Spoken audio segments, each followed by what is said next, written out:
A little.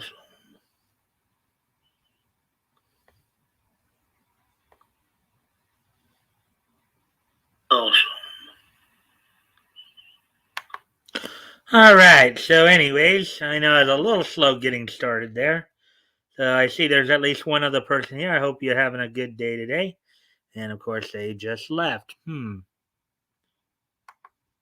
right. And they're back now. So that's good. All righty then. So we're going to wait just a few minutes, see if anybody else shows up. And we're back down to one again. So anyways, as I said, we're going. I hope you had a good day today. Today is Tuesday, November the 30th. Last day of November. After today, we're in the last month of 2021. So hope you're having. I hope you've had a good year so far, despite some of the drama going on throughout.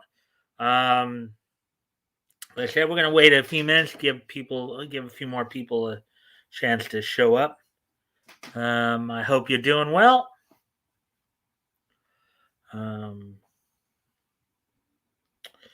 So yeah, so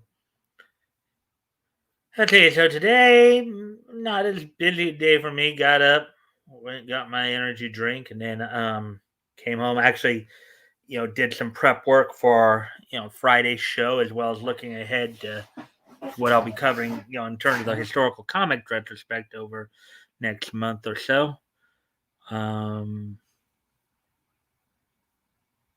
See, watched some of my afternoon at my Toonami block, as it were, my afternoon animes, and then and of course prep the prep the prep the stream here, shared it out, and then went over to RJ's to say hi and give him some support, and then just a couple minutes ago, just came in here to get ready to start here. So, anyways, I hope you're doing well tonight. Second person. Hopefully, we'll have some more people come in soon. I guess if you're feeling like lurking tonight, that's fine. Let's see. 369, 12, 15, 18, 21, 24, 27, 30. 369, 12, 15, 18, 21, 24, 27, 30. And there's 3 in the family. Yeah, there's 3 in the family. Mama and Daddy had a little baby. Yes, they did. It's a family. Yes, they did. It's a family. Let's see. What else? Dashing and daring, courageous and caring, faithful and friendly with stories to share. All through the forest they sing out in chorus, marching along as the song fills the air. Gummy bears, bouncing here and there and everywhere. Find adventure that's beyond compare. They are the gummy bears. They are the gummy bears. Let's see. As I said, we're just waiting to see who else might show up. Probably will try to start, most likely start, at least get to talking about what's on tap for tonight. At around the 8-minute mark, unless we get some more people in here sooner.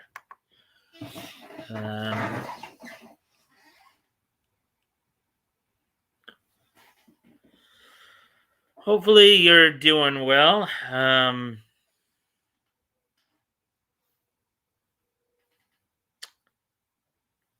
Let's see now. There's still 2 people. And as always, of course, I do appreciate any and all likes and shares. If you can help out with that, that'd be appreciate it. See if we can get some more friendly people in here. You'll want to learn about niche, you know, anime, cartoons, comics, manga, maybe some pro wrestling. You know.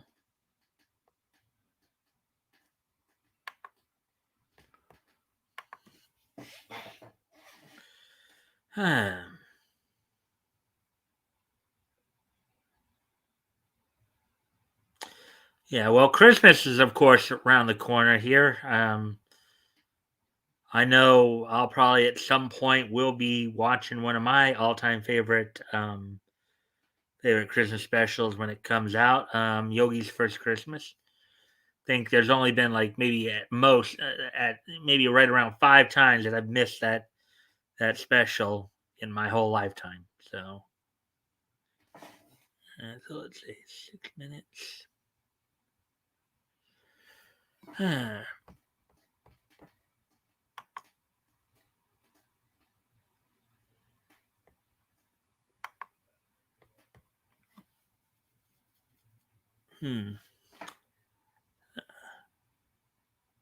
Shit. That's what's happening. Verb is the word. That's what's happening.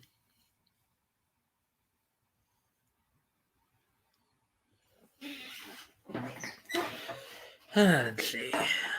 What else can I?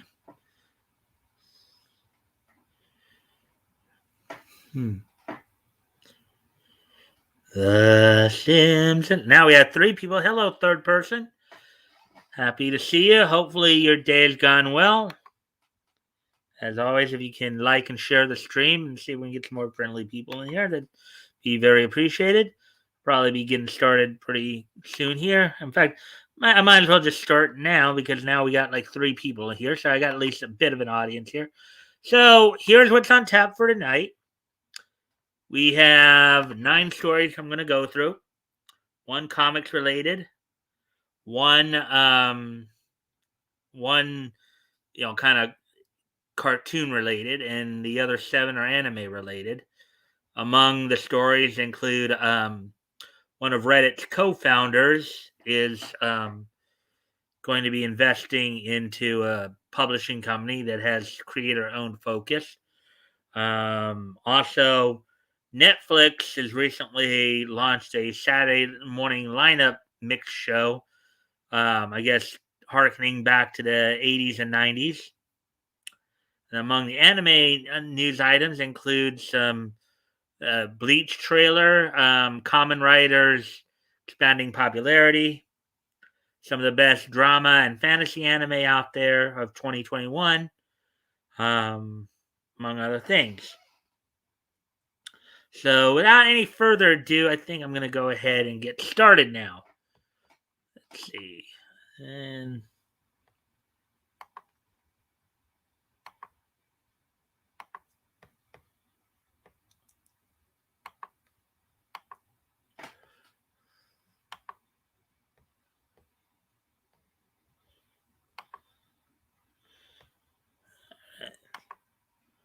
here we go. There's the share screen. So now let's go ahead and get started on. I know it's a little earlier than I normally do this, but all right. So here we go.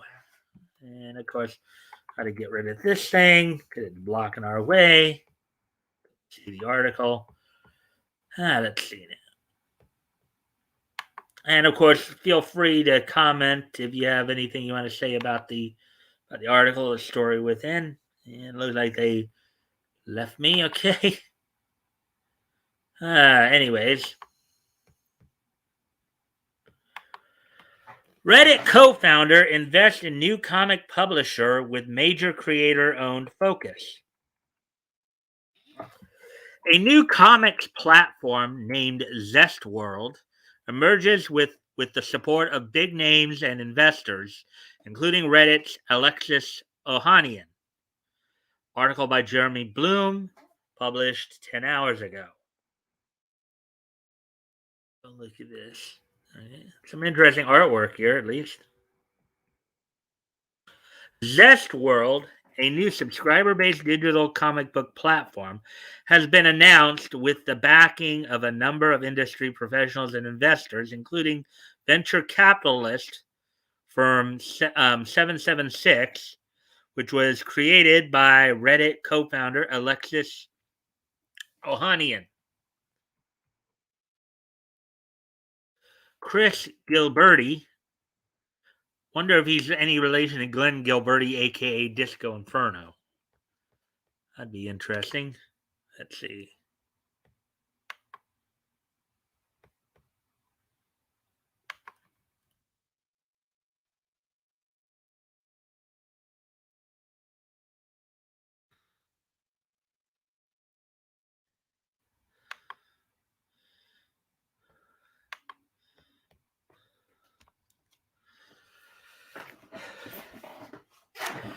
Formerly head of television, let's see, Chris Gilberti, formerly head of television and film through Spotify, is Zest World's founder.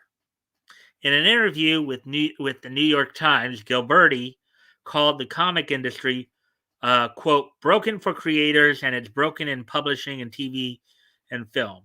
It's also broken in events and collectibles, unquote. Zest World, in contrast, was built with the intention to create, quote, something that's useful across all areas of, in brackets, a creator's business, anywhere they generate income, unquote. Now, of course, Zest World is not the only platform that, is not the only independent platform that's out there. Is, if you've been around here long enough, we've been seeing a lot of the ArcToons.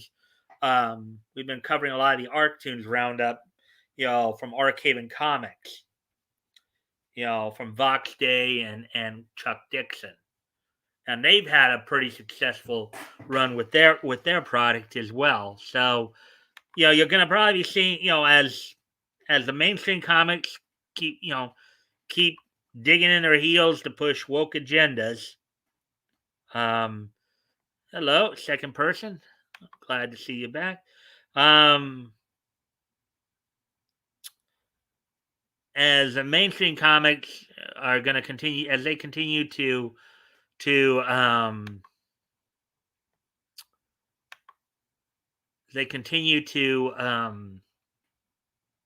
dig in their heels and push the woke agendas, more and more of these independent creators are going to pop up, either on their own through Indiegogo and Kickstarter, or through platforms like Archaven and this one right here, Zest World.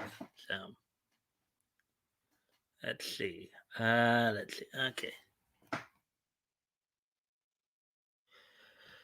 Gilberti explained Zest World's goals further on Twitter. Quote, we're a digital platform for comic book creators, unquote. He wrote, quote, a place they can share their creator-owned work directly with fans on email, newsletter, and build a sustainable business. Put more ambitiously, we think the entire comics industry needs an overhaul. From events to collectibles and IP, we want to improve it all, unquote.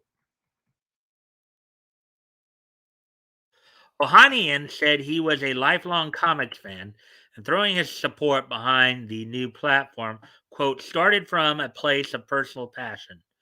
But it's also a perfect fit with my investing history in the creator economy, unquote. Ohanian was previously one of the first investors in Patreon, which was founded in 2013 and has since grown to be a major means for fans to directly support artists and other content creators. Creators who have thrown their support behind Zest World include Alex Segura, the Archies, Black Ghost, who will pen a superhero murder mystery tale entitled, quote, The Awakened, unquote. Alongside fellow writer Michael Moretti, Barbaric and Roach Limit, and artist Dean Kotz, Krampus, Warlord of Mars Attacks, Peter Tomasi, Superman, Detective Comics, Jimmy Palmiotti, and Amanda Connor, Harley Quinn, all well known for their DC work, will also provide content for the platform.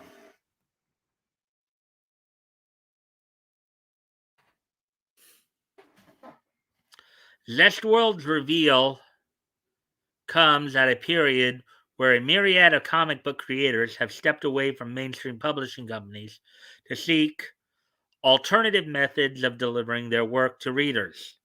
Notable names include former Batman scribe James Tynion IV, which we heard about as well, who announced in August that he was partnering with Substack's another one.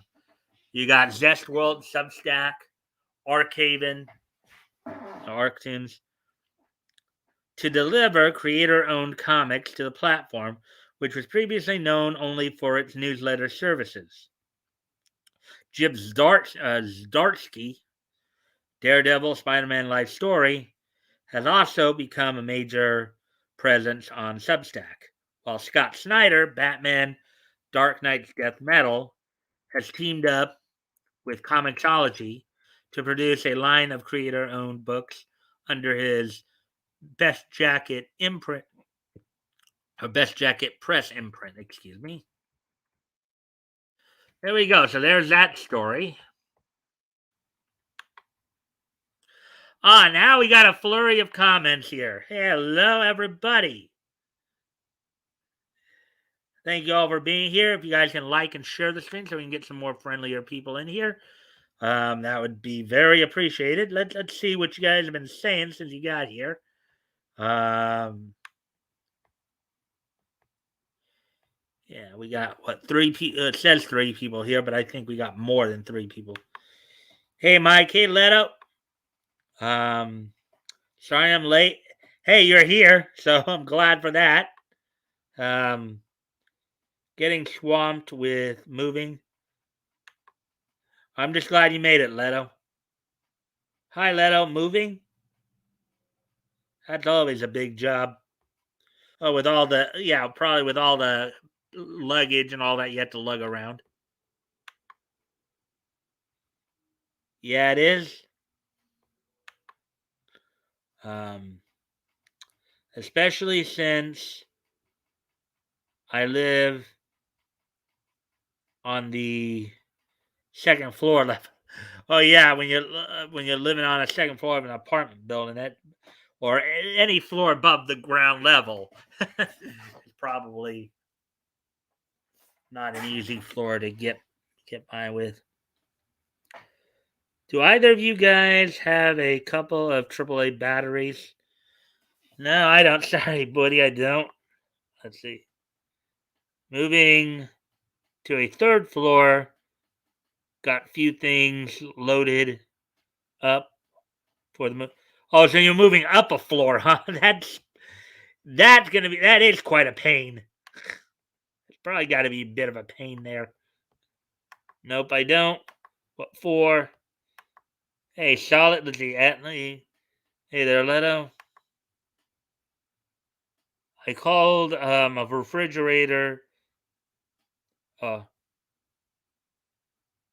Called a refrigerator to the dump today, and my back is still complaining. Oh. Oh, now we have 6 people. Yay, 6 people. I'm glad to see we have 6 people viewing the stream. Well, now down to 5. And thank you guys for the likes and shares. If you guys can continue to help me out with that, that'd be appreciated. Let's see. I just kind of get more caught up on these comments here. Hey, they're solid. How goes it? Nice to see you, my friend. Yep. Leto. Been watching Ricada cover the new trial. Oh, the Taser cop one, huh? Nope. 3 people left. Well, on my counter now it's saying 5 actually. Yeah, on YouTube on my counter I'm seeing 5 now. It was up to 6 a moment ago. So have a bit here and there.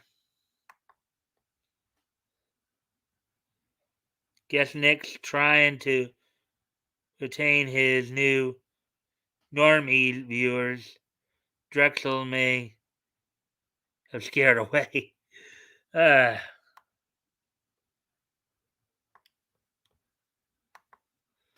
let's see. It's a sluggish bore. If it wasn't for the voice he does, it wouldn't be good. Uh, that's when it's nice to have a big mustache, a big muscular wife. Oh boy. Uh, what about Ninja Judge?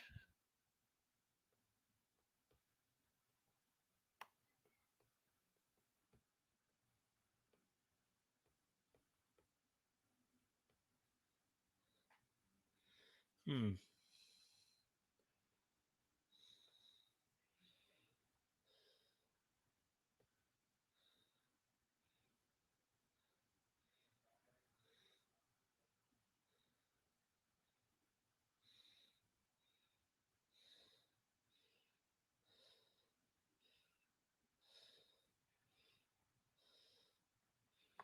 Uh,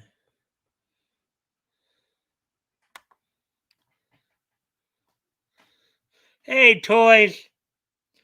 My wife is pretty strong, so she can do some lifting. Laugh out loud.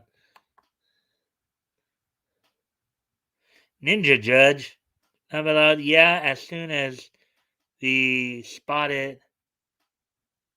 soon as she started talking, I was like, okay, maybe we can work with this joke. Laugh out loud. Uh, big mustache wife. That's how I read it. Anything you, hey toys, welcome to the stream as always, guys. Of course, I do appreciate any and all likes and shares. I thank you guys. We're already up. We're already quite up there, so thank you. I do appreciate that, and we'll probably now that I'm pretty much caught up on all the chats here, and move on to the next story. And we're gonna be looking up some anime stories here. My wife may be ugly, but can she cook? Oh boy. Yeah, I hope your wife doesn't see that. I'll get you in some trouble there. Probably get you on the couch there, Woody. Anyways, so let's go ahead and um, get started on the anime stories now. That was the only comic story we're gonna do tonight. We got 7 animes to go through. Let me just see where we're at on time here. All that chatter, we're up to 23 minutes. Okay. Let's see now.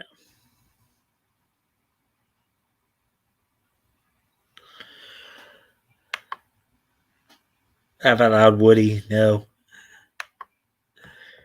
Alrighty then. So let me see now.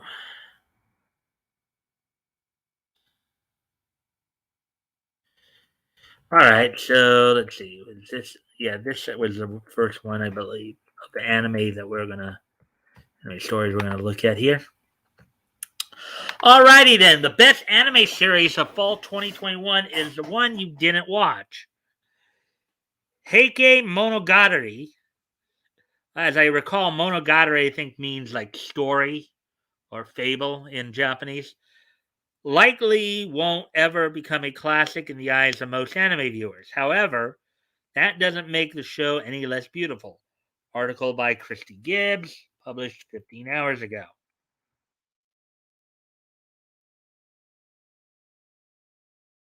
Ah, man. Following contains spoilers for Heike Monogatari available to. Oh, I didn't even think this was going to have spoilers.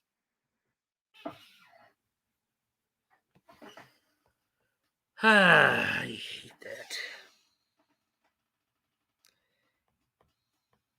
Hey, Pops, thank you for dropping in.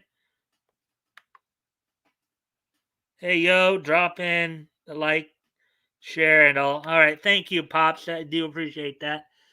At least does help a little bit here. Um, anyways, as just a general policy, I don't read spoilers, and you guys know that. Just this one. All right, so we'll move on to the next story then. All right, so hopefully this one doesn't have a spoiler. Oh, okay. Puga kicks his way to America as Kamen Rider's Western expansion continues. At Comic Con, it was announced that two Kamen Rider series will finally land in America. Article by Jonathan Greenall, published 14 hours ago.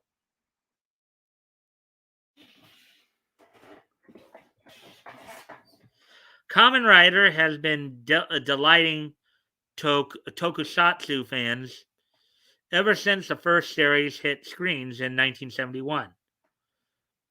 The show has spawned a gigantic cross media empire that includes movies, manga, toys, and video games. Yeah, Kamen Rider is probably one of the it's right up there in popularity with like One Piece, Dragon Ball, um, Naruto, Bleach. And the Kamen Rider franchise is still going strong today, with the currently airing Kamen Rider Revice acting as a celebration of the franchise's 50th anniversary. Wow, 50 years. However, until recently, American fans haven't had access to most of the franchise, as very little has been officially released outside of Japan. Um, there is good news for fans, though, as a Comic Con panel confirmed that two legendary Kamen Riders will be rider kicking their way to America next year. If anything else is going on here, well, we can still got four. Making my round. Well, thank you, Pops. I do appreciate you dropping in, saying hi, and liking and sharing the stream, helping out where you can. So, anyways, um,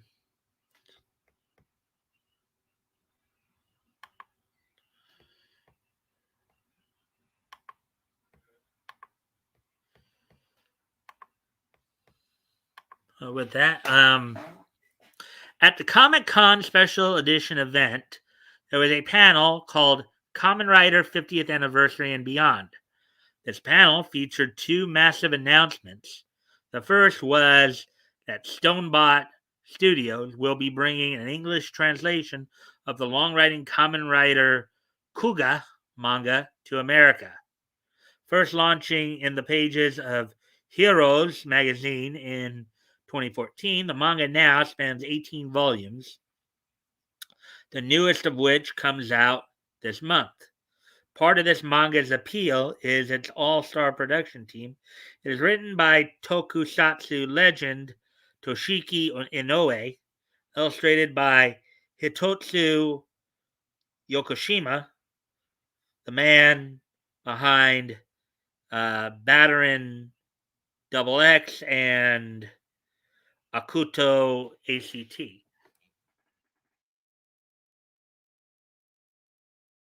Right, a Kuga right there, huh? It is an adaptation of the TV series Kamen Rider Kuga. This series, which ran 2000 to 2001, was the first entry in the Heisei era of the Kamen Rider franchise. It followed Yusuke Godai, a young man. Yusuke Godai. Whoa, that name, I believe, was also used in Meizan Ikoku. I think that name was also used for the protagonist of Meizan Ikoku, which is a slice of life romance anime about a Ronin college student. That one's a pretty interesting one. Wow. I wonder if he knew that name had been used in somewhere else. But then again, all we know, Yusuke Godai could be as common in Japanese as, let's say, Smith or Jones is. Mike Smith or Mike Jones is in English speaking countries. In America in particular. A young man entangled in an ancient war between the Rinto and the evil Gorongi tribe. His primary weapon in this war is the Arkle, a strange belt that allows Yusuke to become Kamen Rider Kuga. In 2020, Shout Factory started streaming Kamen Rider Kuga on their Tokushoutsu channel, allowing American audiences to watch the complete show officially for the first time, making this the perfect time to localize manga. The other announcement was that Stonebot would also be working on an original comic book series. This will be a 4-issue mini series and a collection of one-shots based on Kamen Rider 01, the first Kamen Rider series of the Reiwa era. The Reiwa era.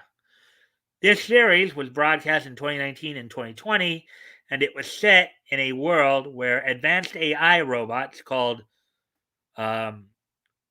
Humagears helped humans perform many daily tasks.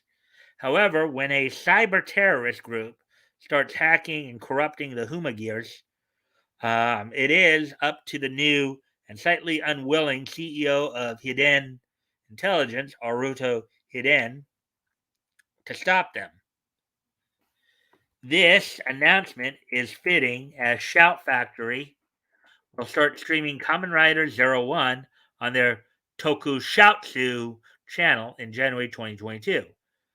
This makes 01 the 4th series to join the service after the original Kamen Rider Kuga, and the recently added Kamen Rider Ryuki.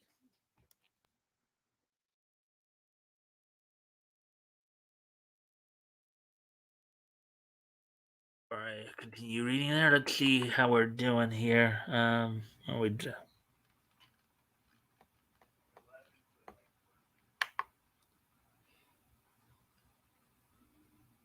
lost connection just now. It looks like you're back at least. All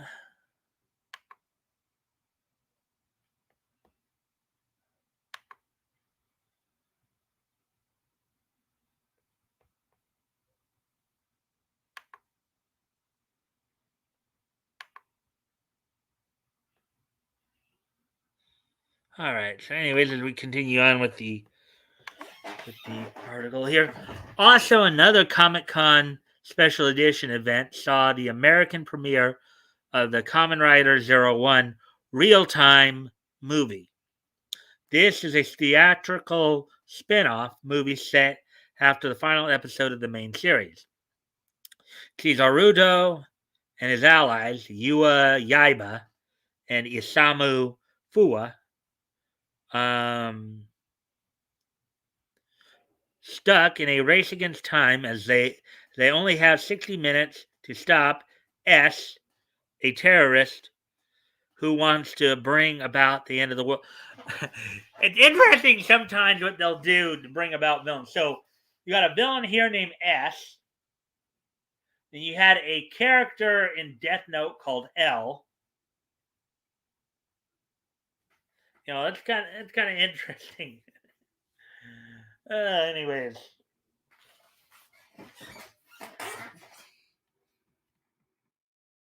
Continue on here. A few years ago, it was impossible to find Kamen Rider media in America. However, it is clear that the franchise is finally taking steps to rectify this. On top of the announcements made during this panel, we also know that Funimation will be broadcasting Funto P, the anime spin-off to Kamen Rider W, next summer. Also seems likely that Hideaki Anno's 2023 film Shin Kamen Rider will also get an American release, showing how quickly the franchise. Well, Hideaki Anno also is known for his work on Neon Genesis Evangelion, showing how quickly the franchise is making inroads in America. Hopefully, this means we'll see more American releases in the future so that American fans can more easily watch, enjoy, and support the content they love. Oh, there we go with that one.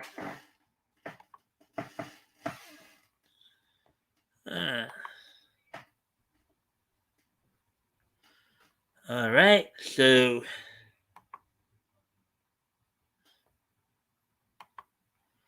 anyways, now let's move on to the next article here. Let's see, time-wise, 36 minutes, so we're making... hopefully everybody's still... Well, I know we had 3 people here, so... Pop kind of came and gone. Woody, Toys, Leto, I hope you guys are still here. Hope you guys are enjoying the content thus far.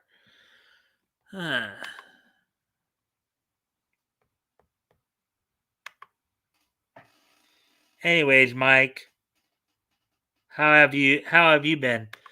All right, it's kind of funny, Leto. As you know, last Thursday and Friday, I decided to not stream because of the holiday. Thursday being Thanksgiving and Friday being Thanksgiving holiday. And when I came back yesterday, I was pretty much more energized, and we really did carry it to like 2 hours. Carry the broadcast to 2 hours. I really had a lot to say on what I was reading because a lot of it was from bounding into comics. A lot more of the comic stories.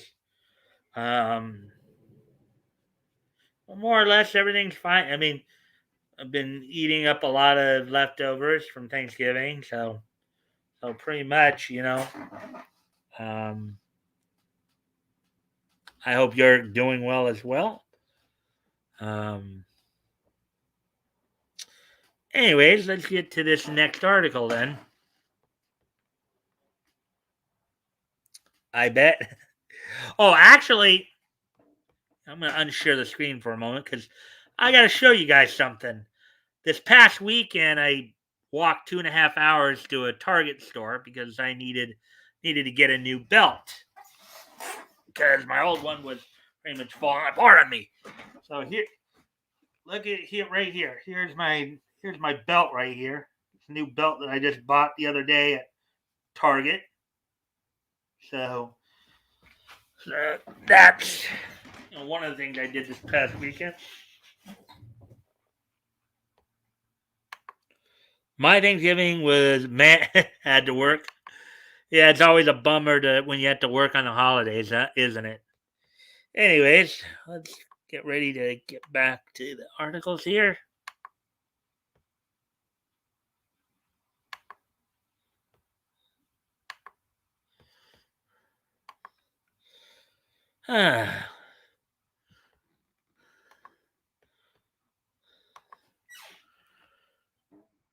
Josei is anime and manga's most underrated demographic. Josei titles are dedicated to young adults and older women, with these anime and manga eschewing fantastical concepts for realistic drama and romance. I wonder what they're talking about here. Young adults and older women. Timothy Donahue, article by Timothy Donahue published 13 hours ago. Let's see. Actually, the one at the far left there looks like Nana Osaki from Nana, the great music one. Let's see what this is all about. Manga and anime are both dominated by shonen and to a lesser extent shoujo titles. Shoujo usually meaning young, shonen means like teenage boys, shoujo teenage girls, as I recall. When it comes to mainstream popularity, such titles include the likes of Dragon Ball, Naruto, Sailor Moon, and other big hits, making these demographics the face of the two mediums. However, there's one demographic of manga and anime that gets comparatively little time in the limelight. Josei anime and manga is dedicated to young adults and older women, with these titles typically eschewing fantastical concepts for more grounded drama and romance. Although they're not as easily marketable as more colorful shoujo and shonen works, josei titles have grown to achieve their own success. Here's a look at what this demographic frequently entails and some of the most popular examples. What is josei?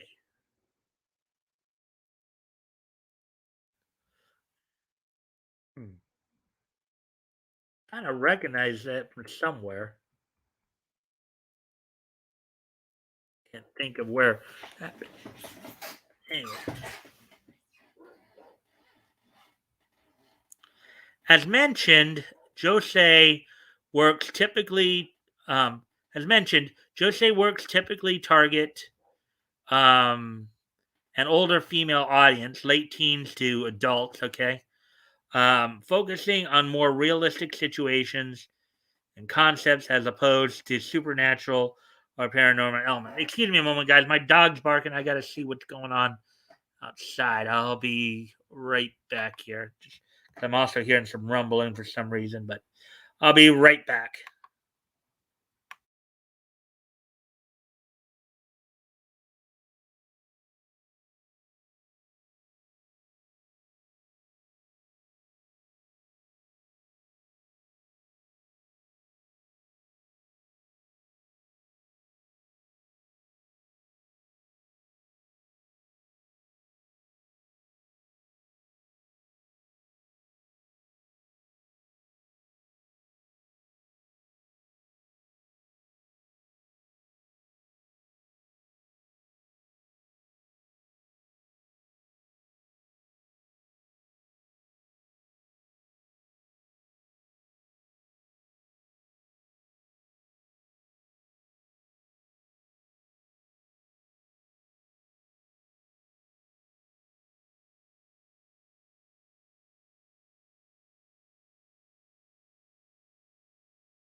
All right, I'm back.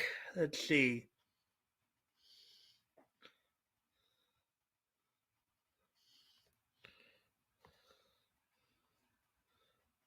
See what you guys have been talking about here while I was away.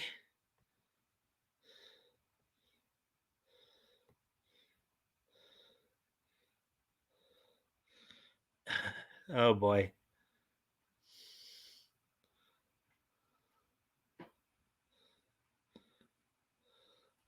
Snappy. All right, so Snappy looks good. Thank you, Leto. 2 hour walk. Oof. I'm lazy. That's too much. But luckily, it's cooler weather outside, so it must have been pleasant. Well, yeah. Well, Leto, when your eyesight's so bad that you can't get a driver's license, you know, walking is one of your main options of independent transportation. And also think about the fact that I've got a club foot, I've got weak ankle joints, and my shoes are pretty worn out right now. So there is a price to pay for it. There definitely is, but you know what I'm saying. You got to do what you got to do. Mike's flashing us. I didn't mean to. I was just showing off my belt. Work on a holiday is awesome. Time. Well, yeah, that aspect of it's good. Time and a half. But that's about the only thing that's probably good about it. I would say from most people's perspective. And Princess Jellyfish is a good anime.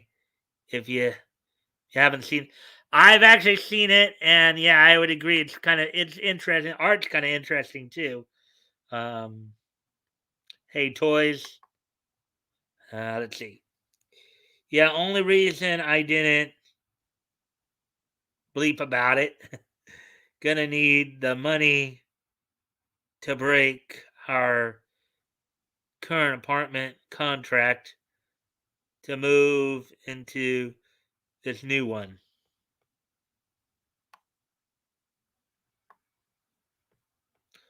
Hey, Leto, moving up in life, huh? Well, we're moving on up to the hip tip top. We finally got a piece of the pie. I guess. I feel that way once the moving is done.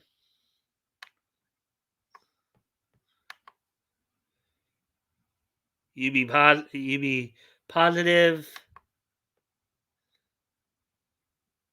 I'll have my own room to work with, so should be fun. Gotta. I am.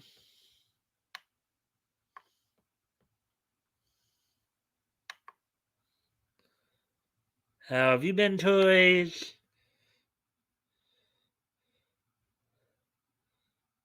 I got banned from the hospital. I told all the COVID patients to stay positive. Oh boy. Oh man. Oh man.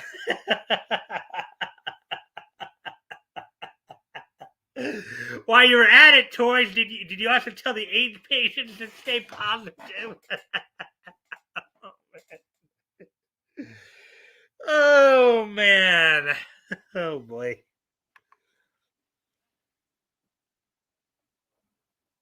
Hope you're doing good.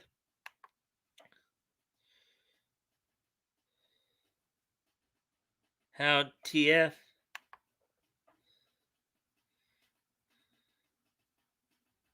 Ain't how you got banned. Well, if he's in a hospital, telling the COVID they probably isn't something they wanted them to. I would imagine that's probably what it was. And good works been taking it out of me. I have a lot. I get home and sleep Wake up, go to work, repeat. Yeah. And I hope you're dropping in here to say hi to me as well there. Good. Hello, do women have why do women love Jesus? Oh boy, here we go. Because he's well hung. Oh boy. Yeah, I know. We didn't have our normal. We didn't have a broadcast on Friday, so you didn't get a chance to do your dad jokes. Oof. Good one, but a little dark. I'm not know. All right, so now that I'm caught up with the chats, let's continue with the article here. I'm gonna start again with this paragraph because even though I think I read the first sentence there, but I'll restart it here. As mentioned, Josei works typically target an older female audience, late teens to adults, focusing on more realistic situations and concepts as opposed to supernatural or paranormal elements. However, this doesn't have to be the case, as some Josei titles are known for featuring a good bit of high octane action and stakes. Nonetheless, the relationships and characterizations tend to be many times more realistic than other anime, capturing real life drama in a way that avoids some of the tropes and outlandish nature of other anime and manga.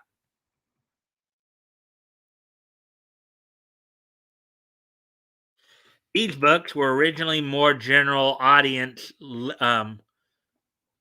quote unquote, ladies' comics, and were set about by their more realistic storytelling. Eventually, however, they began to more exclusively target older audiences and feature more sexually explicit content, as many of the readers of these books are in the later years of high school as well as entering or finishing college. So basically, what I think they're saying here, these Josei books are targeting that 18 to 25 demographic. That's what I'm guessing. Or maybe if you want to go a little younger than that, 16 to 25. So that probably, because 16, 17, that's probably what's considered older high school, 16 to 17. So 16 to 25. Um,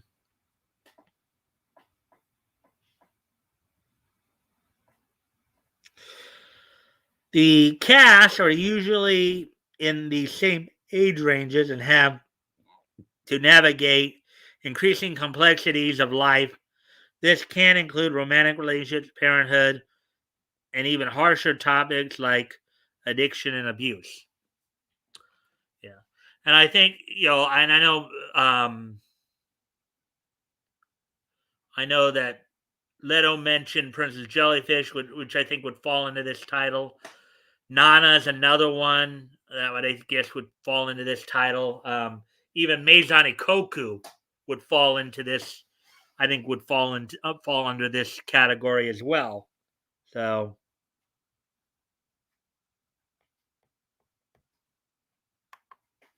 it. Just got the joke to stay positive. FFS. I got it pretty quickly. So, dark, huh? Hey, Leto.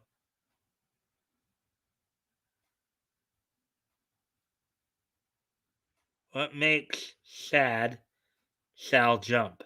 Bridges. Laugh out loud. No, you're not. I mean, even I've had that was good. Stay positive, LMAO. My wife bent over to give me a hug.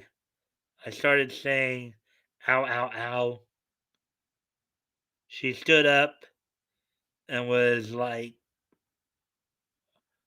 war. I was Like, well, I was almost out of hit points. Watch. Okay. So, anyways, as we continue, let's continue on with the article here. All right. Josei is much less of a catch-all term than shonen and shoujo. So when combined with the much less marketable material, it makes the pseudo-genre harder to pinpoint. It can occasionally even include crossovers with yaoi, yuri, and sometimes equally as amorphous shonen I titles. I don't know what shonen I means. I have heard of yaoi and yuri. Yaoi, I believe, is boys love. Yuri, I believe, is girls love, if I understand correctly. More flowery art reminiscent of shoujo manga is commonly used with the bombastic eyes and lashes featured in many josei stories being a blend of the realistic and the heavily stylized. Right? Laugh out loud. Hmm.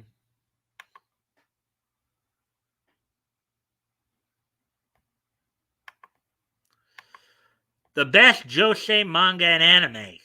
Oh yeah, and here's a I guess a comic panel of Ren and Nana O from Nana.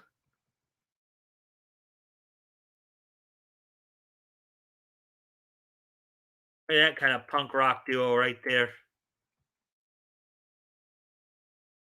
And Anna Suchiya was a great voice for the Japanese actress singer there. Despite the terminology sometimes falling by the wayside, several josei manga anime titles are actually quite popular and well known. Examples include Nana and Paradise Kiss. I've seen Nana; it's a pretty cool anime. Both of which were created by Ai Yazawa. Nana is about two young women with the same name who become roommates and attempt to find their own success in the big city of Tokyo. That yeah, I highly recommend Nana because that one is a very that one is very good anime.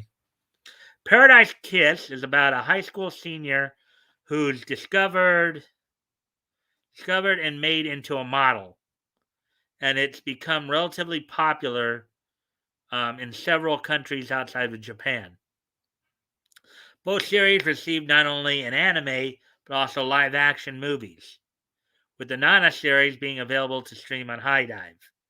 And I know that the English dub of Nana was done by Ocean Studios. So you have like I know Rebecca Choichet did the voice of Nana O.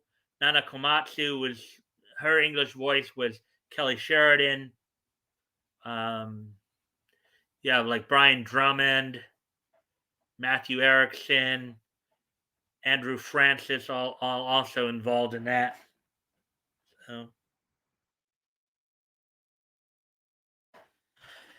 A popular series, Eden of the East, showcases a more action and mystery oriented take on Josei, featuring a girl who's saved by an amnesiac man who may be behind a recent terrorist attack.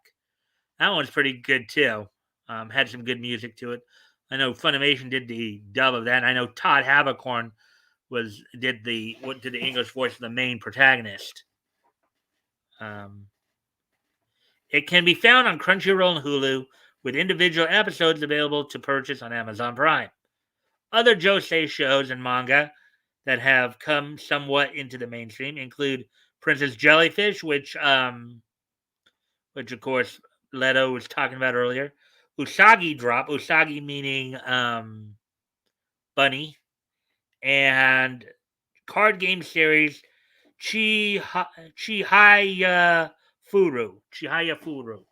Oh, another card game series. There's a lot of them out there, including Yu-Gi-Oh, um, Duel Masters, Card Fight Vanguard, Buddy Card Fight. So Anime and manga becoming bigger than ever, josei could and should be much more of a thing both in and outside of Japan. The stakes and tone of these stories offer more realistic character studies, as well as look at the underappreciated parts of Japanese culture in the case of Chihaya Furu.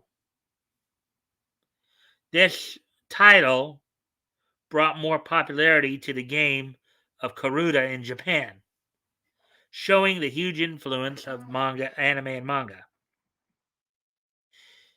In being less stereotypically quote unquote anime, josei works offer a way into the fandom for people who might not ordinarily check out anime and manga.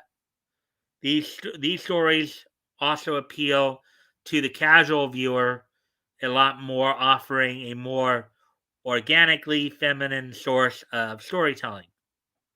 Ironically, the rise of webtoon and some of the stories seen there could also lead to josei getting a bigger push, especially with female readers.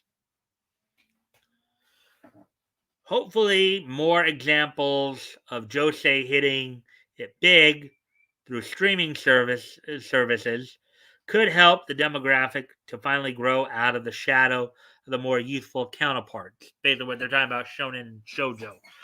Yeah, because I've seen some of these. I've seen some of these josei titles. They're pretty good. They're pretty good. They are more serious. They're more they're more geared towards the.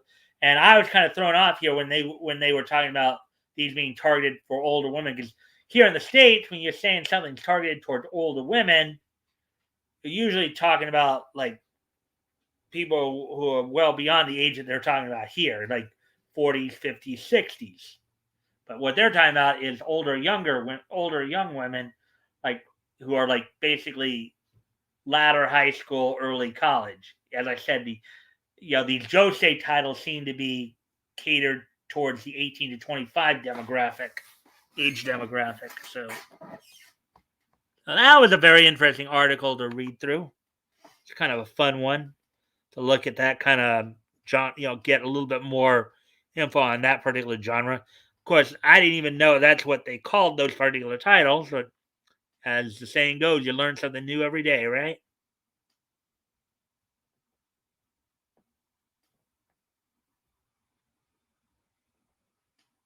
All right, so let's see. I can see you guys are having a pretty good conversation there yourself. As we're now just past the hour mark, so I think we're making good time here with our going back and forth between conversation and getting to these articles. So let's see let's go on to the. Let's see, we've already gone through 3 of the 7 anime articles here, so and so okay, here's the next one we're gonna go through. Best 2021 fantasy anime on Funimation, from Black Clover to Mushoku Tensei, aka Mushoku Tensei is also known as Jobless Reincarnation. 2021 has been an outstanding year for fantasy anime on Funimation. Here are the best new titles to check out on the popular streaming platform. Article by Jonathan Granall, published 12 hours ago.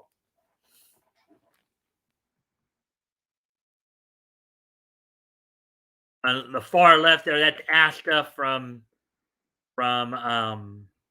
Black Clover.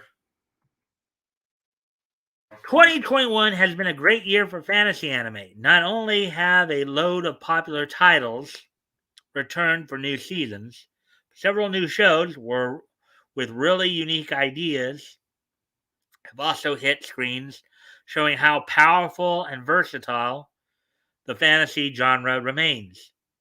Perhaps no place displays this better than Funimation, as the popular streaming platform is currently home to numerous stunning fantasy anime titles. So, for those looking for something new to watch or want to catch up on some outstanding series missed this year, Here is a guide to Funimation's best fantasy anime in 2021. Black Clover Season 4, which I believe was also on Toonami, by the way. I believe that was also on, that one may have been also on Toonami, so if you had a chance to catch it. Season 4 of Black Clover had a lot of pre-launch hype, which is no surprise as fans have adored the previous seasons. The series follows Asta and Yuno, two orphans who join Magic Knight squads, while trying to earn the title of Wizard King. Season 4 sees them training hard to defeat the Dark Triad.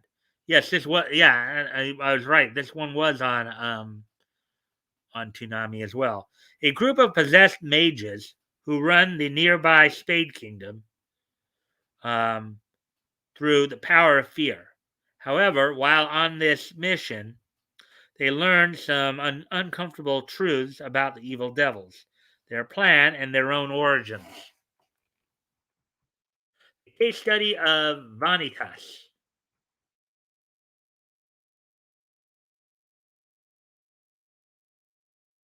Studio Bones has worked on loads of beautiful anime, but the gothic steampunk fusion of the case study of Vanitas might be the most stunning anime it's ever created.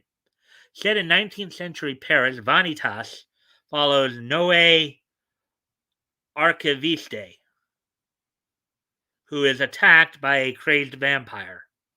At the last moment, a human gets involved and saves him from the creature before healing it.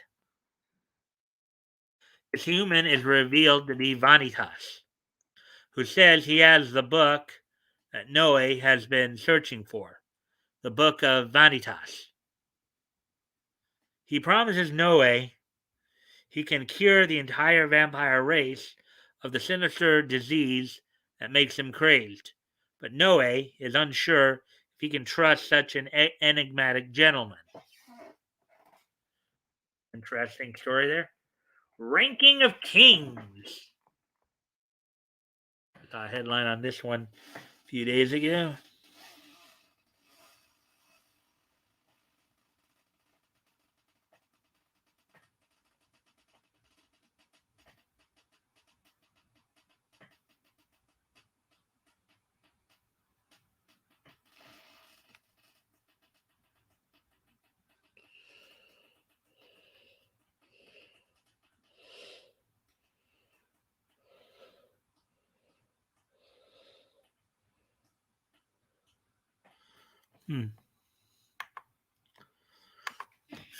Ranking of Kings. One of the most talked about anime in recent memory, Ranking of Kings, has been praised for its disability representation. Based on the manga by Sosuke Toka and animated by the legendary Wit Studio, the series follows Prince Boiji, who isn't like other princes as he can't hear or speak, nor can he wield a sword, leading to the people calling him the useless prince.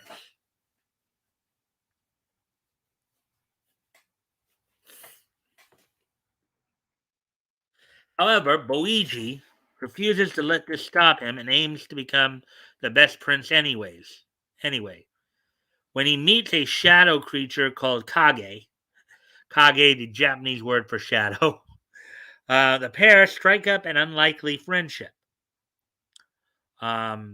Together, the duo head out on a quest to overcome their problems and show the world what they can do. Sounds kind of cool. Fruits Basket, the final season.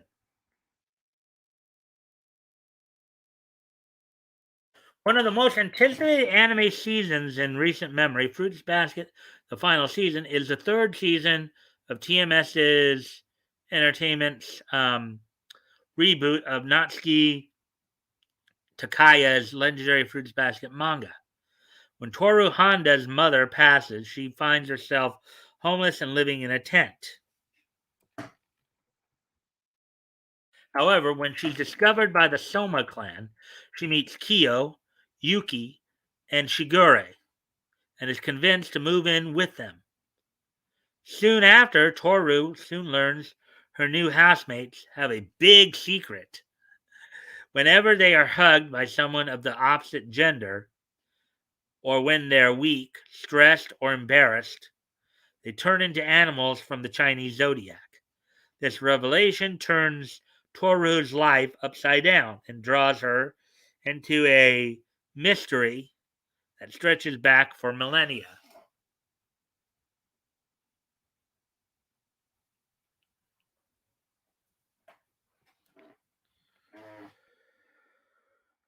Banished from the hero's party, I decided to live a quiet life in the country. Oh, another one of these sentence titles.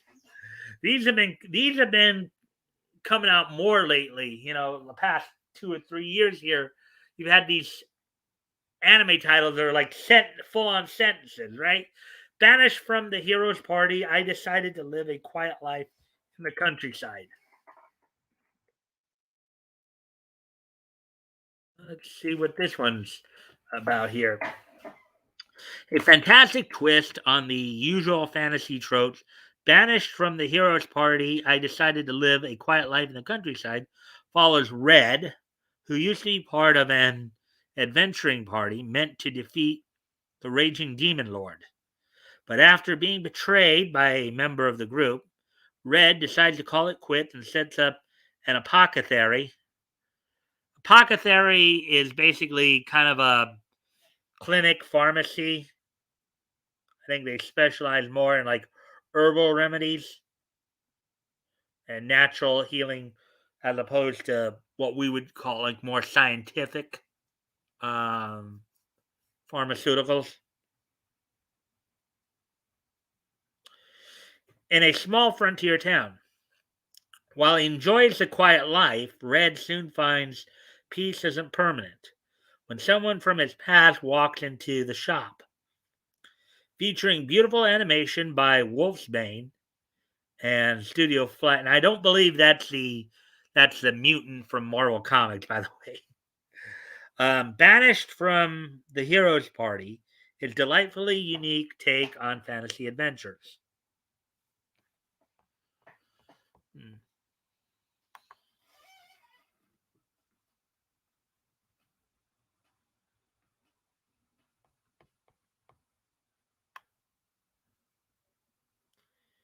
It was hard, laugh out loud. Yeah, tell me about it, Leto. But still fun to be making videos here and there. I know.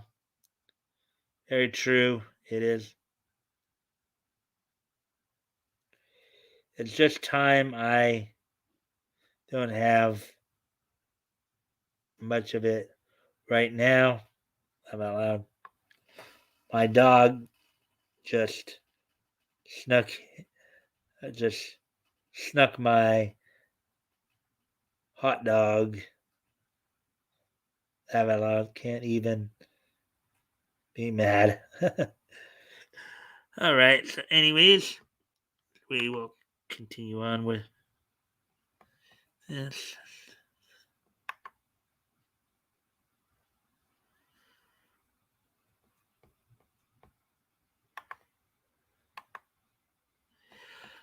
Mushoku Tensei, Jobless Reincarnation.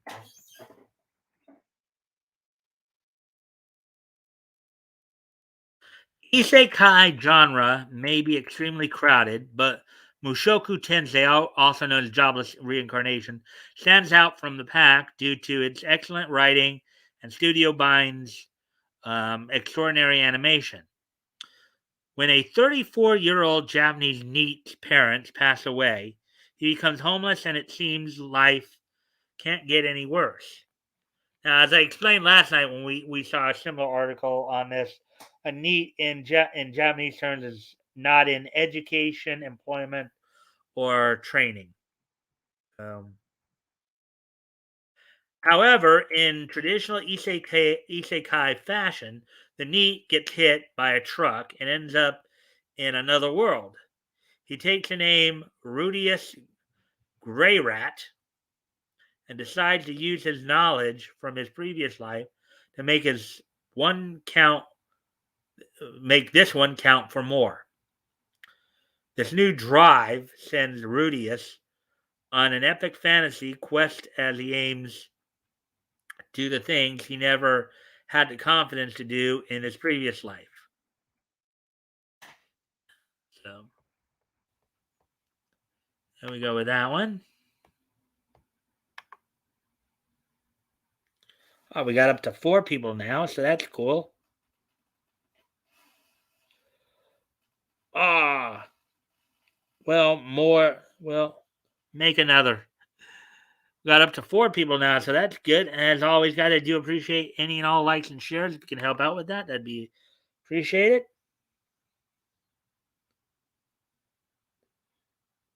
So I get 1.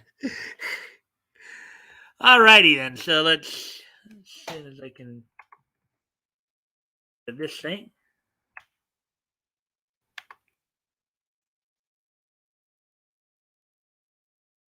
All right, here's I think we only got 2 more here.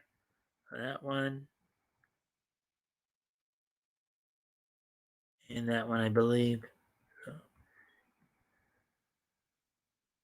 Oh, actually, got 3 more to get through, I guess.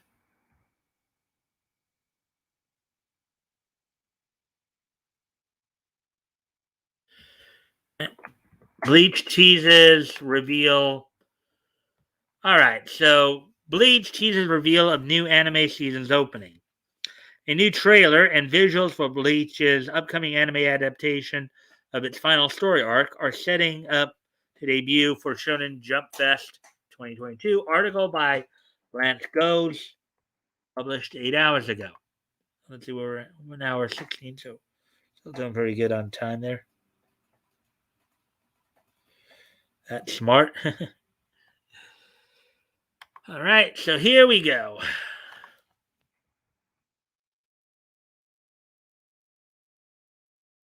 Bleach is planning to cap off the year in style, offering fans from around the world a preliminary look into the upcoming anime adaptation of its quote unquote 1,000-year blood war arc.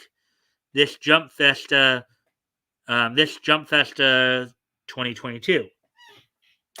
The official Twitter page for Bleach announced new visuals and a trailer set for debut on Super Stage EX Bleach. The event is scheduled to premiere on December 18th, hosted by actor Yoshiyuki Hirai from America Zaragani.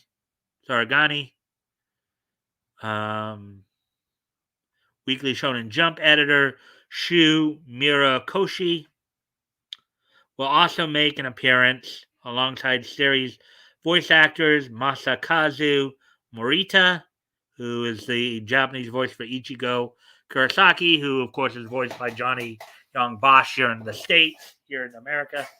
Fumiko Orikasa, who is a Japanese voice for Rukia Kuchiki, who is voiced here in the States by Michelle Ruff.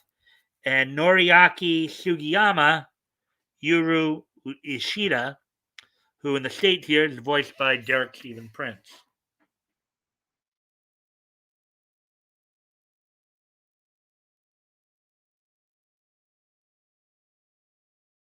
The announcement has been met with excitement from fans of the long-running series, as well as hope that a new trailer for the anime won't be the only release during the event.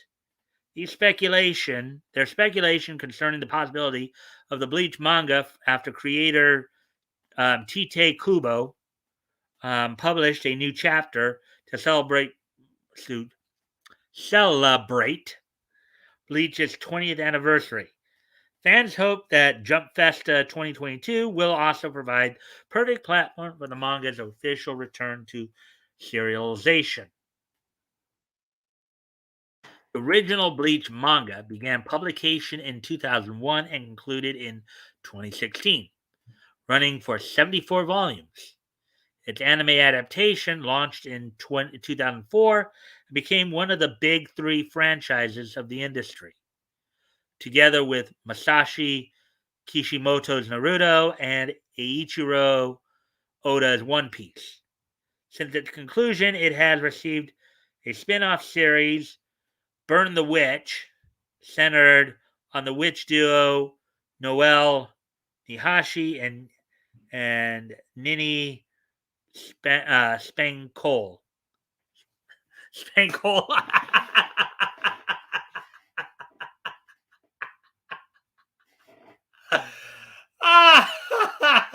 Spankole.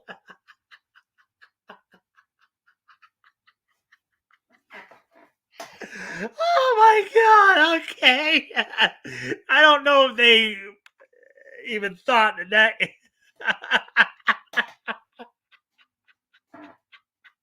Spankle, okay.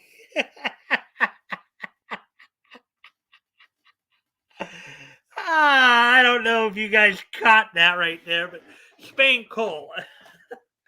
That sounds like something that you'd be involved in a fetish with. Oh god. But of course, these are Japanese writers. They probably didn't think that particular combination could be so funny, or maybe they did. Maybe that was their intent, for all we know. But Mini Spankle. That's funny. That's real funny.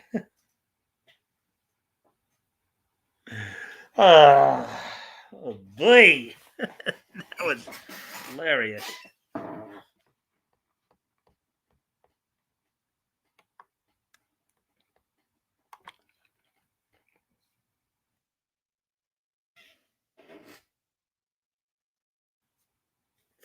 Anyway, Bleach still has plenty of chapters ready to introduce the world of Soul Society. The story begins with Ichigo Kurosaki, a high schooler who just so happens to be able to see ghosts. His life is thrown into turmoil when he meets Rukia Kuchiki, a soul reaper charged with escorting souls to the next world, as well as safeguarding them from monstrous beasts called hollows. When Rukia is injured in a battle with a hollow, Ichigo is left to take up her sword in order to protect his family. Bleach is available for streaming on Netflix, Hulu, and Crunchyroll. Its manga is available to read on Viz Media's Shonen Jump website, with physical copies available in most major retailers. For fans hungry for more information on the anime's upcoming season, Shonen Jump Festa 2022 will broadcast Super Stage EX Bleach December 18th at 6 p.m. JST or Japanese Standard Time. There we go with that one.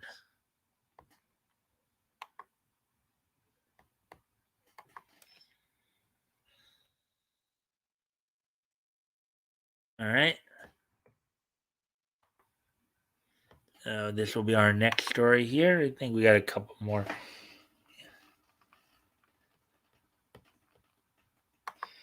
Hey, Mike, I'm head out. I got a big day tomorrow in the morning. All right, well, thanks for dropping in, Leto. Thanks for being here. I do appreciate it, and thank you for the like and share. I hope you enjoyed the content tonight. Good luck with your show, and have a great day, buddy. Yeah. Well, if I can just get more people to come in and stick around to watch, that would be nice.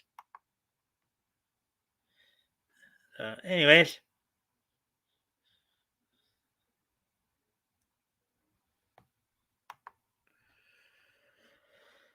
All right.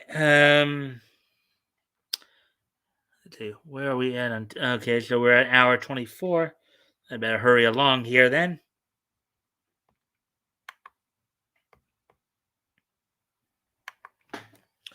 Best 2021 drama anime on Funimation, from Fruits Basket to The Heke Story. 2021 has seen Funimation greatly expand its drama anime offerings. Here are a few of the year's best titles high on drama and emotion. Article by Jonathan Greenall,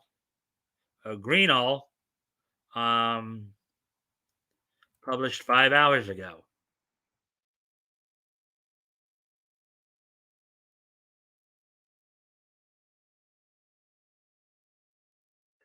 Okay. Anime has been going through a bit of a renaissance in 2021, with several series showing how animated and dramatic narratives are a match made in heaven.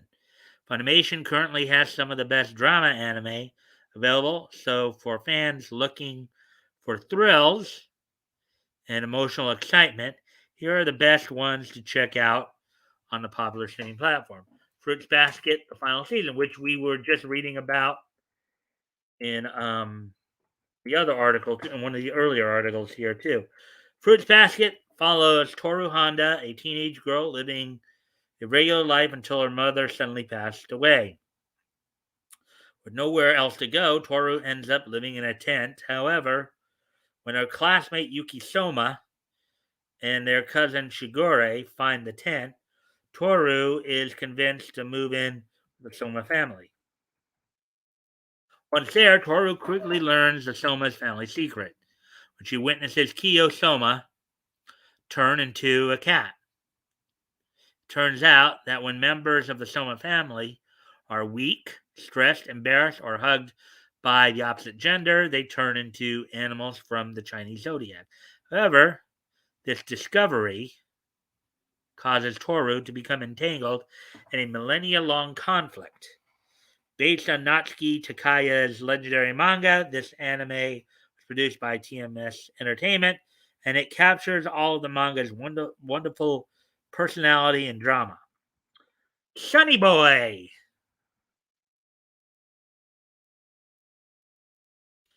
Written and directed by Shingo Natsumi and animated by the famous Madhouse Studio, Sunny Boy is a sci-fi drama with a gripping and wonderfully unique premise.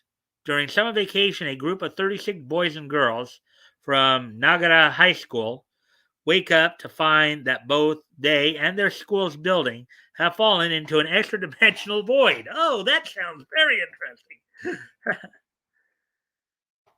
Dubbing the location This World, as opposed to Their World from Dot Hack, the group quickly learns that the rules of normal reality don't apply here, and even the laws of physics are different. As if things can't get any worse, the students all start to develop weird supernatural powers. Realizing they need to find a way home, they try to learn the secrets of this world. However, interpersonal issues and conflicts soon cause the group to argue and fracture. A roller coaster ride of a story that feels like a classic Twilight Zone episode, Sunny Boy is a must watch anime for any fan of gripping sci fi and intriguing mystery. Based on the description there, it reminds me a little bit of Gantz. There's another anime called Gantz, slightly different, where the people are actually dead, but they have to like work together to escape their sentence.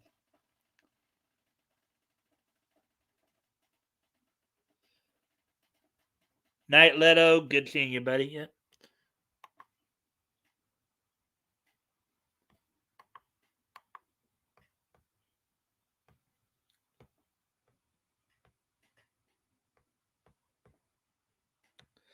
Yeah, we did get to that.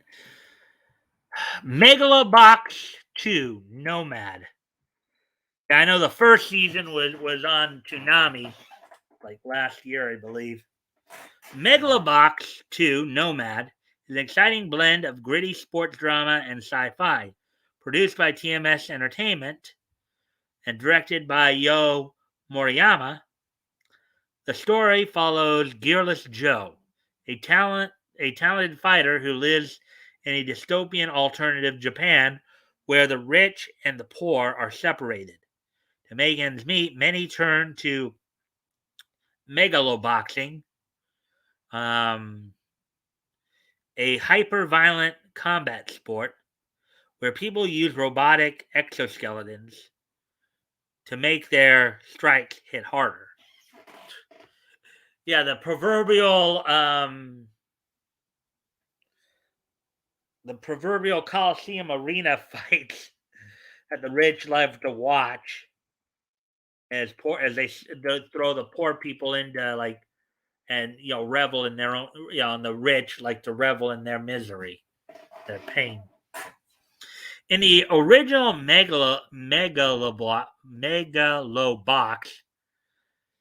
Gearless Joe made his way up the ranks to become one of the top megaloboxers in the world.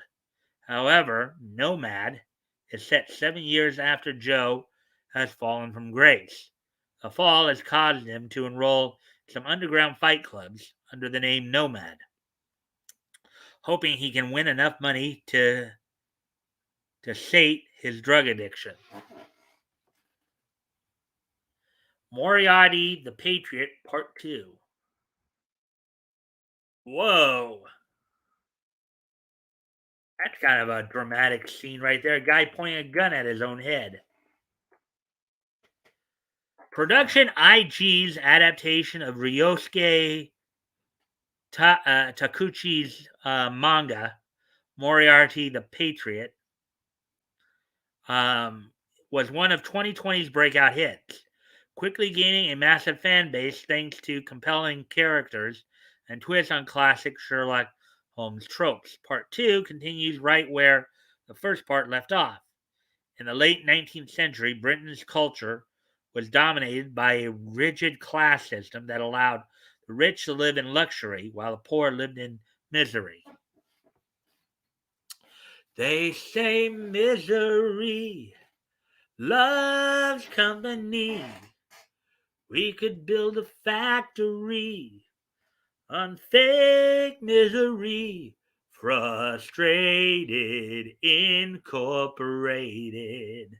Little soul asylum right there. Anyways, we continue on. William James Moriarty aims to put an end to this disparity. Despite coming from a wealthy family, he acts as a crime consultant who helps the poor and oppressed get their revenge on the rich. So so they've turned Sherlock Holmes' arch enemy into a Robin Hood.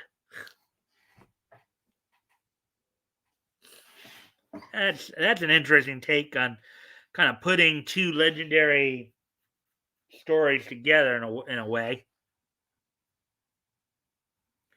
with his final goal being the complete obliteration of the class system. However, when one of his crimes brings an encounter with Sherlock Holmes, the legendary consulting detective, William becomes obsessed with the man. This obsession leads to Moriarty testing his abilities by attempting to evade and frame the famous sleuth. The Heike story. We saw this earlier too in one of the previous articles as well. In fact, this is the one that they were talking about that nobody was apparently watching. That was still apparently pretty good.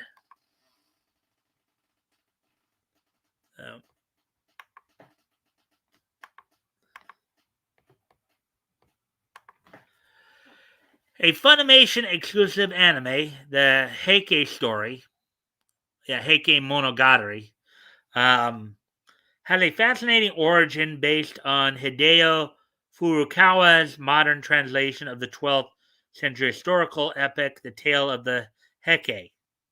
It tells the story of a young orphan named Biwa who gets adopted by the mighty Taira clan after the clan's leader witnesses her remarkable gift of supernatural sight. Alas, Biwa only sees a future of pain, suffering, and torment.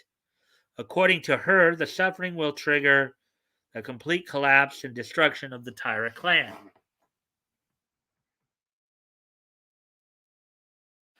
Taira no Shigemori, the clan's heir, takes Biwa in, hoping he can use her power to prevent this future from coming true. However, Biwa soon reveals she isn't sure if she even wants to stop Clan's downfall, or if she can. A unique retelling of a legendary historical text, the Heike story is made all the more impressive by Science Saru's beautiful animation.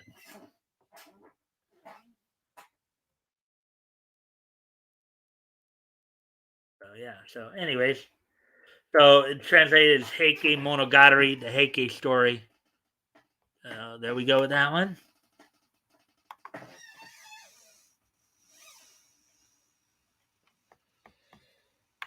Sorry, Mike, I'm passing out. Well, thank you for sticking around for as long as you did. Thank you for dropping in, Toys. I do appreciate that. Um, Thank you for the like and share if you did that already. Um, Hopefully, we can get more people in here soon. Ah, but anyways, well, hopefully you if you can't stick around, at least you got here for a little while. So I do thank you for that. So we're at an hour 36 right now, so we're making good time. Let's see. How many stories do I have? What? Now we got one more anime story, and then a animation story, and then we'll be ready to start winding down. So,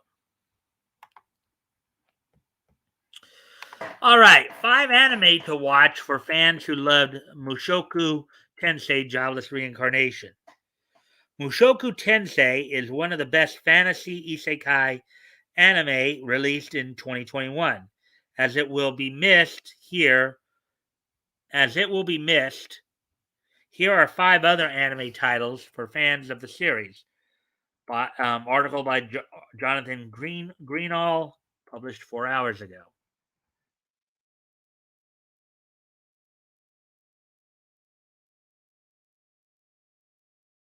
Mushoku Tensei, Jobless Reincarnation, has quickly established itself as one of the most popular isekai series in recent memory. The series follows a man who gets a second chance at life after being reincarnated in a fantasy world. However, despite reincarnation, he retains his old knowledge, allowing him to change the world and forge new friendships. For fans who've finished Mushoku Tensei and are desperate for something similar to watch, here are 5 anime that are worth checking out. The Time I Got Reincarnated as a Slime. Oh, that sounds fun. That one sounds fun. One of the most popular currently airing isekai series, That Time I Got Reincarnated as a Slime, features some unique twists on fantasy and isekai tropes. The series follows 37-year-old salaryman Satoru Mikami, who, after getting murdered, wakes up in a fantasy world. However, Satoru isn't a human in this new world. In fact, he is a lowly slime monster. That's got to be a very that's got to be very very disconcerting. One minute you're alive in your home world, and the next you're a piece of slime in another world. That's got to be quite disconcerting. Something strange in the neighborhood. Who you gonna call? Ghostbusters. This is a problem as slimes are weak, blind, and deaf, meaning that at first it seems that Satoru's new life is a downgrade. However, he quickly learns to use his new abilities to his advantage and starts making friends and exploring. Mushoku Tensei and That Time I Got Reincarnated as a Slime share similar plot beats. Both feature likable protagonists who, despite having their lives totally reset, embrace their new situation. They both use their newly discovered magical skills navigate their fantasy world, encountering many different people and creatures along the way. Doctor Stone, which right now is showing. I think the reruns of the first or second season, are being shown on Toonami right now. Written by Riichiro Inagaki and animated by TMS Entertainment, Doctor Stone offers another story that Mushoku Tensei fans will enjoy. 3,700 years after a large flash petrified nearly all human life, a young genius named Senku Ishigami is randomly revived. Senku quickly learns that all traces of human civilization and progress have been erased by time. But after working out how to restore petrified people, Senku quickly gets to work. Senku plans to create a new society focused on science. However, some people disagree with this, and soon Senku is fighting for his ideals and dream future. While not an isekai in a traditional sense, Dr. Stone offers a lot that isekai fans will like. Senku and Rudius Grey Rat have a surprising amount in common, as both aim to make the best of their second chance at life. Both also make many new friends on their journey who become crucial to the plot's overall progression. They also have to fight for what they believe in, as despite having noble goals, they often encounter people with very different ideologies. This means that their stories avoid being straight up power fantasies.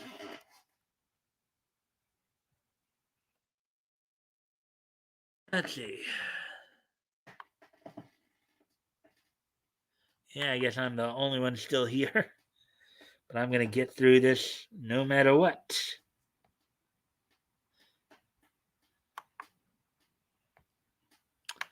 Ascendance of a Bookworm.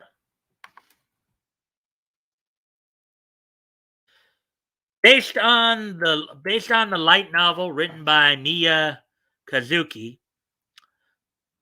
Ascendance of a Bookworm has often been described as a gender-flipped Mushoku Tensei, and it isn't hard to see why. Urano Motosu has always dreamed of being a librarian, and after graduating from school, she quickly starts to work towards her dream.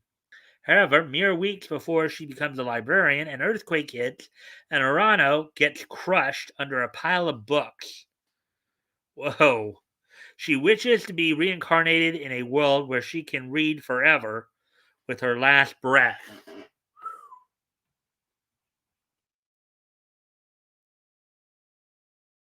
When Urano wakes up, she finds that she is in another world. However, Urano quickly realizes she has been placed in the body of a 5-year-old girl named um, Mine. Urano is excited about this. But quickly realizes. Okay. They put in she there when they probably shouldn't have, but quickly realizes that Mine lives in a medieval world where books are rare and only available to the rich.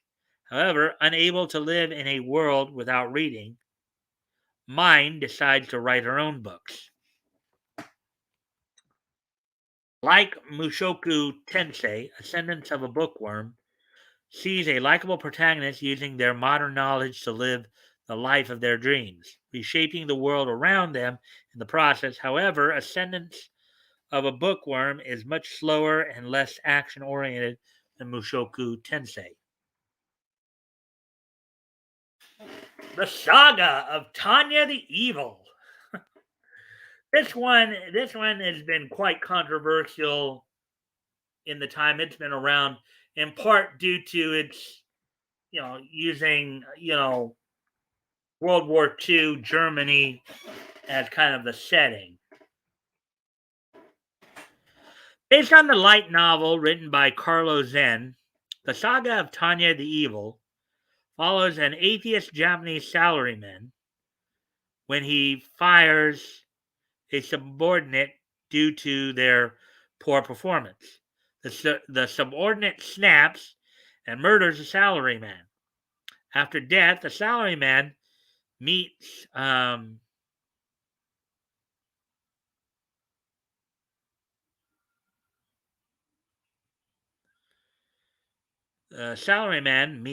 a being that declares itself to be God. The God chastises the salaryman for not having faith, and the salaryman responds by disbelieving the God.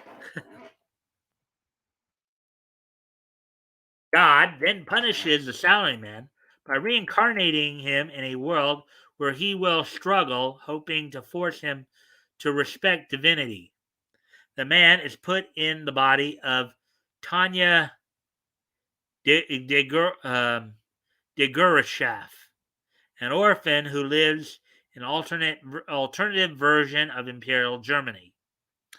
However, the man is told that if Tanya does not die a natural death or refuses to have faith in God, both of their souls will go to hell.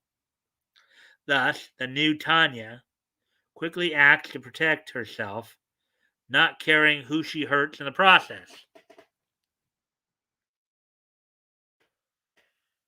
Saga of Tanya the Evil is basically the dark version of Mushoku Tensei, as while both follow someone who uses their renewed youth to shape a whole new life. Mushoku Tensei follows a man who wants to make a happy new life, while Tanya follows someone willing to do anything to get ahead, no matter the cost. Welcome to the NHK. I've seen this one. This one is a pretty interesting one in itself. Another story involving a NEET. Produced by Gonzo and based on the novel by Tatsuhiko Takimoto, Welcome to the NHK is a series quite unlike anything else on offer. Okay, anything else can offer, I believe, is what it's supposed to say. The show follows Tatsuhiro Sato, a hikikomori who rarely leaves his house. However, Takimoto is convinced that his situation is due to a grand conspiracy perpetrated by the NHK. One day, Tatsuhiko meets Misaki Nakahara, a girl who offers to help cure Tatsuhiko of his hikikomori lifestyle, provided he agrees to meet with her every day until this issue is resolved. Okay, so what I understand, I think a hikikomori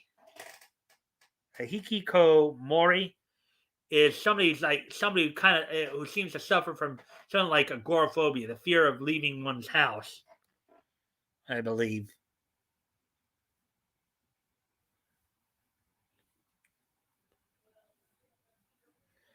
While it isn't an isekai, both Mushoku Tensei and Welcome to the NHK follow relatable losers trying to make new lives for themselves. This forces them into strange and unexpected situations. They attempt to adapt to their changing circumstances. Alrighty then. So let's see if anybody else has dropped in since Tori's left. Nope. An hour 48. I think we got one more story to do before we start wrapping up.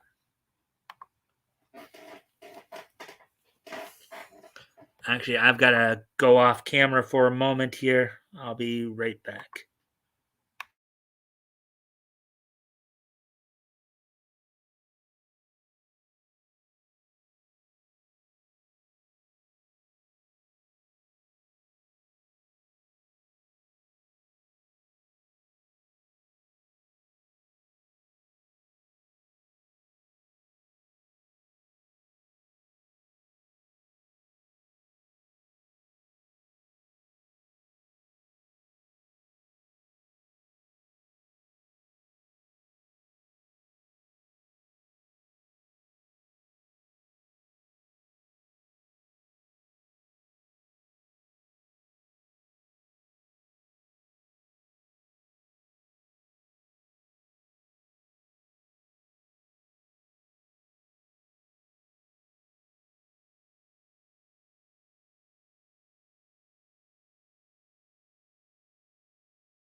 I'm back, and it looks like we have somebody else with us. Hello, whoever's here. I appreciate you coming in. Um, got one more article to go through, and as always, if you can like and share the stream, that'd be appreciated. Um, got one more article to go through, which is in the animation section. I just got through all the anime stories already. So now we're going to go to one last story in the animation section about cartoons or what have you.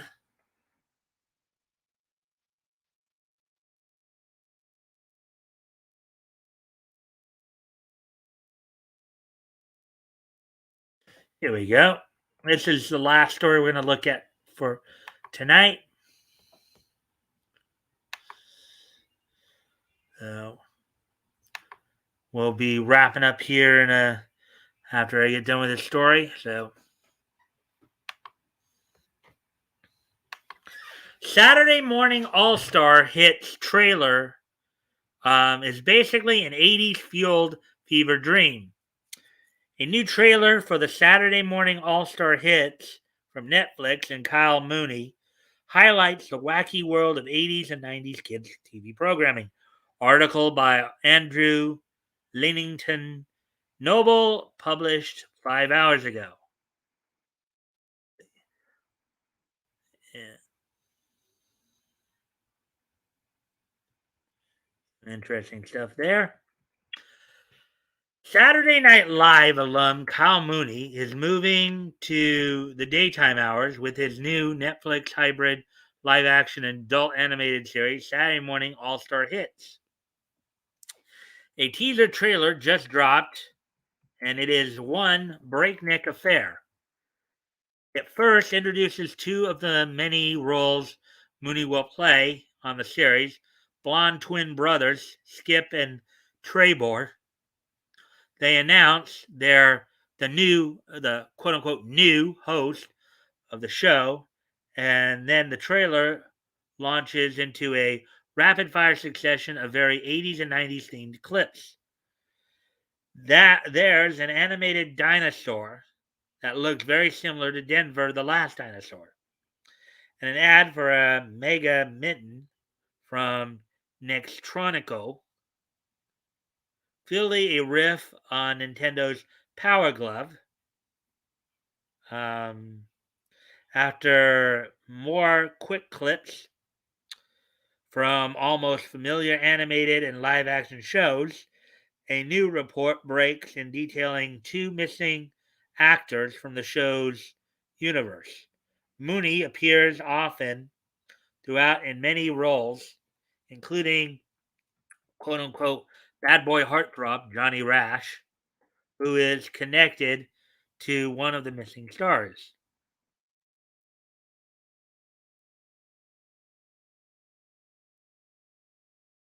Second half of the trailer continues with a darker tone.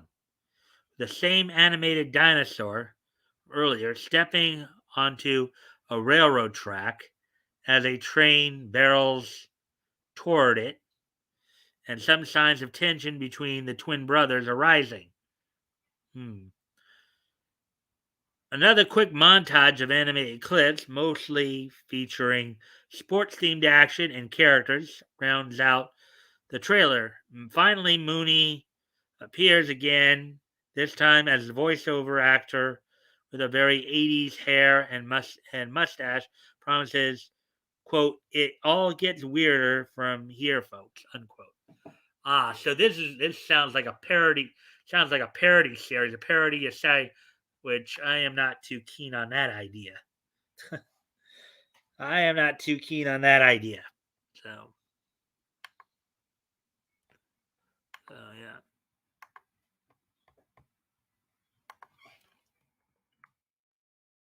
An SNL cast member since 2013, Mooney has showcased his talent there for playing multiple roles.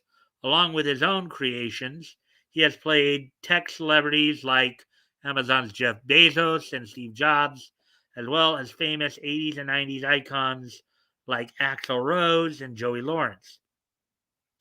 His film appearances include Zoolander 2, and voiceover work as Michelangelo in the 2019 animated crossover Batman vs. Teenage Mutant Ninja Turtles. For this new series, Mooney is working with Lorne Michaels, the longtime producer of SNL, and Bento Box Entertainment's Ben Jones. Bento Box is responsible for such animated hits as Bob's Burgers and Central Park. While Michaels has aided dozens of other SNL actors with film and television projects over the years, other cast members with current projects include Andy Bryant Shrill on Hulu, Kate McKinnon as Carol Baskin in Peacock's Joe Exotic series, and Shimagadoon over on Apple TV starring Cecily Strong. Billed as a, quote, wildly irreverent and slightly disturbing, unquote, celebration of, quote, all that is 80s and 90s television, unquote, all 8 episodes of the streaming series will be available Friday, December 10th on Netflix. So a week from this Friday. Alrighty then, so that's it for that. So we've gone through all the main articles tonight. Hope everybody enjoyed the articles as I read them. We're going to be wrapping up here in a moment. I got one last thing to do, which is, of course, this day in each history. Now, before we get to that, just some reminder announcement. I should have probably did this earlier. So, as of right now, the 24th and 31st, I'm not going to be streaming. That's Christmas Eve and New Year's Eve. However, as I mentioned on past broadcasts, if everybody wants to, I may do an open mic on the 31st for New Year's Eve. So, but anyways, saying that only one other person's here and not even probably aware too much what's going on. So, so with that, I'm going to start wrapping up here. We're coming up on 2 hours here. So now is the time for, of course, we end all shows with this day in each history. So with today being Tuesday, November 30th, let's go ahead and look back on this day in each history.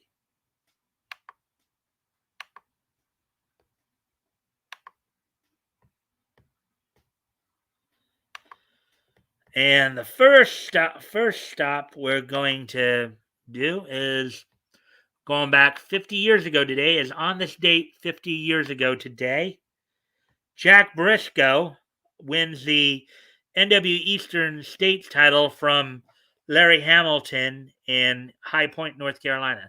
The Eastern States title, heavyweight title, was at the time the property of Jim Crockett Promotions, which was an NWA affiliate, for the Mid-Atlantic area.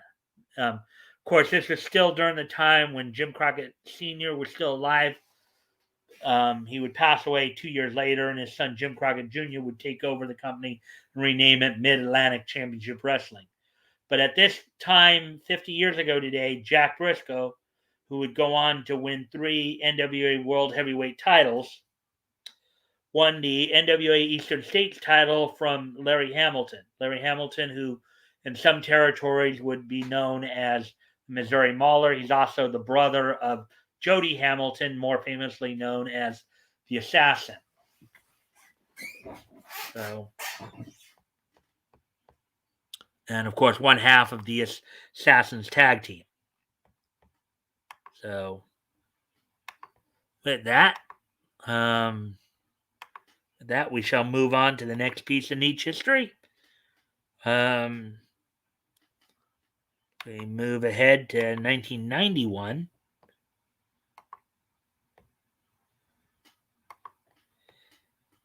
As on this date in 1991, MTV Animation premiered the animated series Eon Flux on this date in 1991.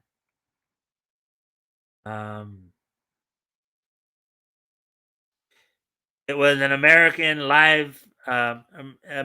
avant-garde science fiction adventure animated series that aired on MTV. Was produced by MTV Entertainment. Actually premiered as part of MTV's Liquid television program that had actually debuted earlier in the year.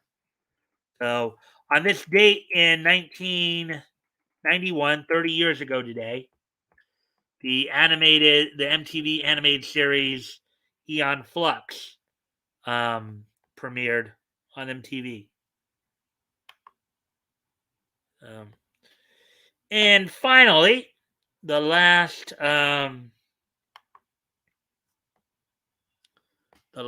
piece of history we'll do tonight. On this date, back in 2005, the 30th issue of Losers from DC's Vertigo imprint went on sale on newsstands on this date for $2.99, 36 pages. The story was Endgame Part 2, written by Andy Diggle, with art by Mark Simonson, lettering done by Clem Robbins, and then Lee Luffridge did the coloring. Now, mind you, some of the sources I was reading earlier here were saying that this may have been based partly off of the Losers characters that were based that debuted back in believe it was in the 50s or 60s, as part of the war comics boom that DC had. The Losers were contemporaries of Sergeant Rock, the guys in the Haunted Tank, Johnny Cloud. So this series, I believe, was based off of that. Even though, according to one of the things I read, Diggle wasn't even aware of it. So, but anyways, so that's all that I have for you tonight. I'm thankful that everybody was able to show up and drop a like here and there. Share it. I hope y'all enjoyed the content, and I will see you tomorrow. Bye.